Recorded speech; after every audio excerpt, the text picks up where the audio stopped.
हे friends, बहुत सारे लोगों को इनकम टैक्स फाइलिंग बहुत ही डिफ़िकल्ट और चैलेंजिंग टास्क लगता है और ऐसा इसलिए लगता है क्योंकि उनके पास राइट सेट ऑफ डॉक्यूमेंट्स नहीं होते हैं। जब वो फाइल करने बैठते हैं तब उन्हें याद आता है कि उनको ये डॉक्यूमेंट्स चाहिए। बट अगर आपके पास करेक्ट सेट ऑफ डॉक्यूमेंट्स पहले से ही मौजूद हो तो इनकम टैक्स फाइलिंग बहुत ही आसान प्रोसेस है और बहुत ही जल्दी ख़त्म कर सकते हैं। आज के इस वीडियो में मैं आपको यही समझाऊंगा कि ऐसे कौन कौन से डॉक्यूमेंट्स हैं जो आपको पहले से ही डाउनलोड करके रखने पड़ेंगे ताकि आपका इनकम टैक्स फाइलिंग आसान और क्विकली ख़त्म हो सके। हाय, मेरा नाम निशांत है और आपका स्वागत है मेरे चैनल सेव मोर मनी में, जहाँ पे मैं पर्सनल फाइनेंस को सिंप्लीफाई करता हूँ और आपकी हेल्प करता हूँ अपने आप को फाइनेंशियली इंडिपेंडेंट बनाने में। आगे बढ़ने से पहले स्मॉल रिक्वेस्ट, अगर आपको मेरा वीडियो पसंद आए तो please like, subscribe and share करना मत भूलिए।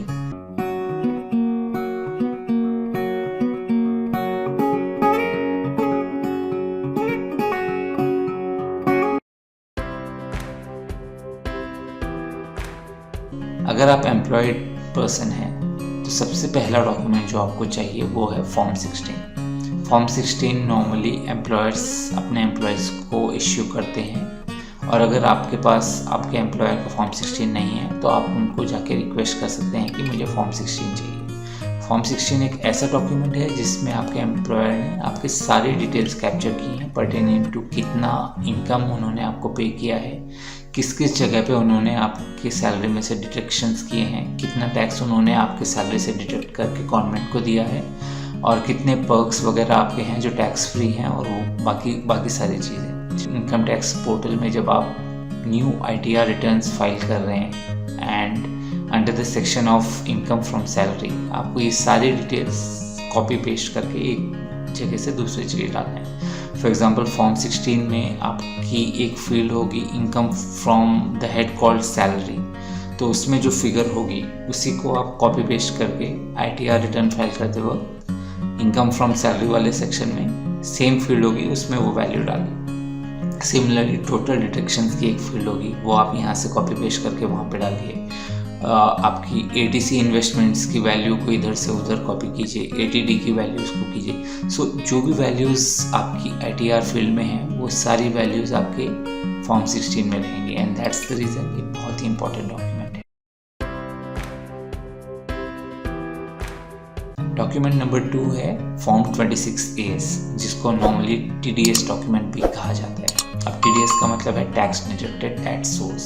इस डॉक्यूमेंट में आपके सारे टैक्स डिडक्शंस का डिटेल होता है। अगर आपके एम्प्लॉयर ने आपका टैक्स कट किया है और गवर्नमेंट को सबमिट किया है तो उसके डिटेल्स होंगे।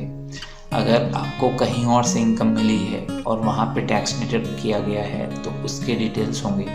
अगर आप किसी कॉन्फ्रेंस में प्रेजेंटेशन वगैरह में एज ए गेस्ट लेक्चर गए हैं और वहाँ पे आपको पे किया गया है आफ्टर डिडक्टिंग द टैक्स तो उसके डिटेल्स होंगे। अगर आपने कोई लॉटरी वगैरह जीती है या कोई प्राइज़ मनी जीता है, कौन बनेगा करोड़पति में, या फिर आजकल रमी कल्चर और ड्रीम 11 और पेटीएम फर्स्ट गेम्स वगैरह चल रहे हैं जहाँ पे आप पैसे जीतते हैं। अगर आपने उसमें पैसे जीते हैं और उन्होंने आपके बैंक अकाउंट में क्रेडिट किए हैं तो वो नॉर्मली टैक्स डिडक्ट करके क्रेडिट करते हैं, तो वो सारे डिटेल्स आपके 26AS में होते हैं। तो this form is very important और ये फॉर्म आप डाउनलोड कर सकते हैं डायरेक्टली इनकम टैक्स पोर्टल से। इनकम टैक्स पोर्टल में अगर आप देखेंगे तो ऊपर की तरफ एक जो रो होती है उसमें आपका ऑप्शन होता है ई सर्विसेज, उस पर क्लिक कीजिए। उसमें इनकम टैक्स रिटर्न्स का एक ड्रॉप डाउन होता है और उसके अंडर आपका व्यू फॉर्म 26AS होता है, तो वो आप आसानी से डाउनलोड कर सकते हैं। और जो भी डिटेल्स आपके 26AS में हैं उसको आपको अपने इनकम टैक्स रिटर्न्स में दिखाना पड़ेगा। तो आपका जो भी टोटल डिडक्शन आपका 26AS में एंश्योर कि वो सेम आपके ITR रिटर्न्स में हो, और अगर ये नहीं हो रहा है तो आपको आगे चल के इनकम टैक्स की तरफ से स्क्रूटनी हो सकती है। कैपिटल गेन स्टेटमेंट, तो जैसे कि मैंने आपको एक प्रीवियस वीडियो में ऑलरेडी बताया था, अगर आप शेयर्स या म्यूचुअल फंड्स बाई सेल करते हैं, इन्वेस्ट करते हैं, ट्रेड करते हैं तो आपको मैंडेटरीली ITR 2 भरना है और उसमें आपको कैपिटल गेन्स डिक्लेयर करने हैं और ये कैपिटल गेन्स आपको कैपिटल गेन स्टेटमेंट से मिलेंगे। मैं ऑलरेडी एक वीडियो बना चुका हूँ जिसमें मैंने समझाया है कि आप capital gain statement ICICI direct या ज़ीरोधा से कैसे डाउनलोड कर सकते हैं। लिंक मैंने डिस्क्रिप्शन सेक्शन में दिया है, आप उसको कभी भी अपने कन्वीनियंस के हिसाब से देख सकते हैं। तो कैपिटल गेन स्टेटमेंट डाउनलोड कीजिए और उसको ITR में ITR 2 के अंडर प्लीज़ भरिए। अगर आप कैपिटल गेन्स ऑलरेडी भर रहे हैं तो इट्स इम्पॉर्टेंट कि आप लास्ट ईयर का कैपिटल गेन स्टेटमेंट भी अपने पास डाउनलोडेड रखें। और इसका रीज़न ये है कि लास्ट ईयर अगर आपने अपना ITR 2 में लॉसेस डिक्लेयर किए हैं तो आप वो लॉसेस को करंट ईयर में कैरी फॉरवर्ड कर अपने गेन्स के अगेंस्ट ऑफसेट कर सकते हैं। इसलिए आपको लास्ट ईयर का ITR 2 चेक करना होगा कि उसमें आपने लॉसेस डिक्लेयर किए हैं या नहीं किए हैं, और अगर किए हैं तो उसको यूज़ करना है। दैट्स द रीज़न आपको लास्ट ईयर का ITR 2 डाउनलोड करके अपने पास पहले से ही रखना चाहिए।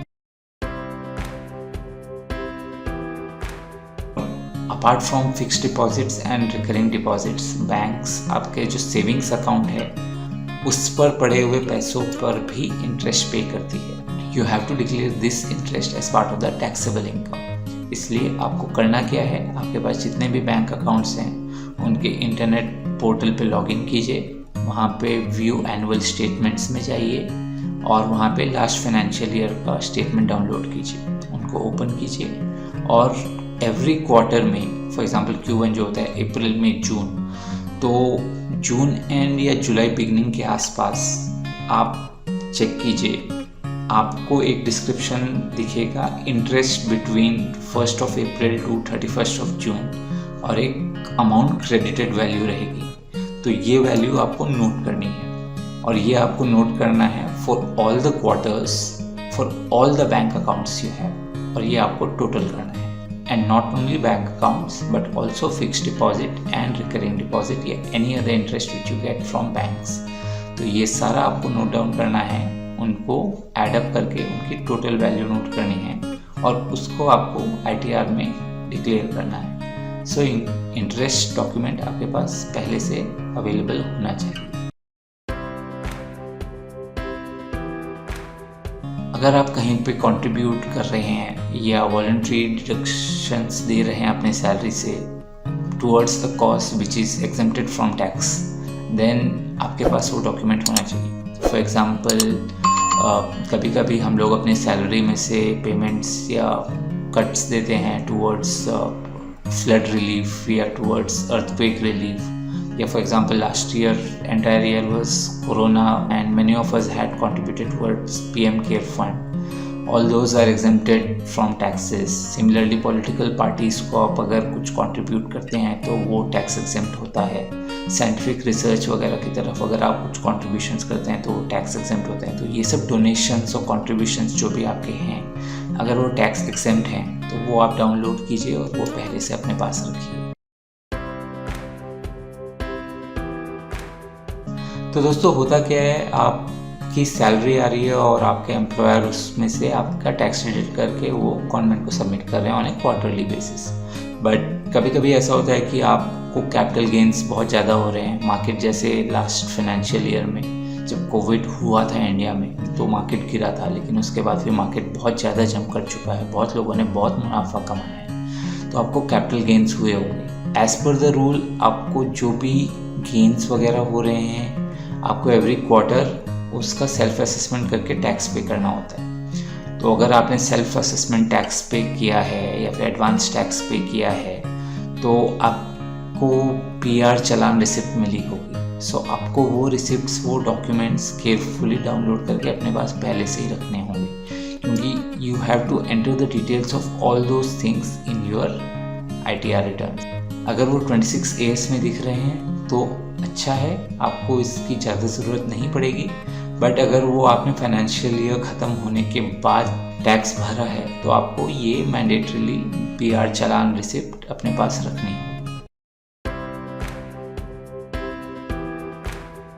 तो ये सब डॉक्यूमेंट्स आपके पास होने चाहिए अगर आप इनकम टैक्स के नए या ओल्ड स्लैब में हैं। अब थोड़े और डॉक्यूमेंट्स हैं जो आपको सिर्फ ओल्ड स्लैब में लगते हैं, और ये हैं ATC रिलेटेड डॉक्यूमेंट्स, ताकि आप अपना प्रूफ दिखा सके 1.5 लाख या जितना भी आपका एक्चुअल हुआ है 80D रिलेटेड डॉक्यूमेंट्स जहाँ पे आपके मेडिकल रिसिप्ट्स और मेडिकल प्रीमियम्स वगैरह का टैक्स एग्जम्पशन आ जाता है।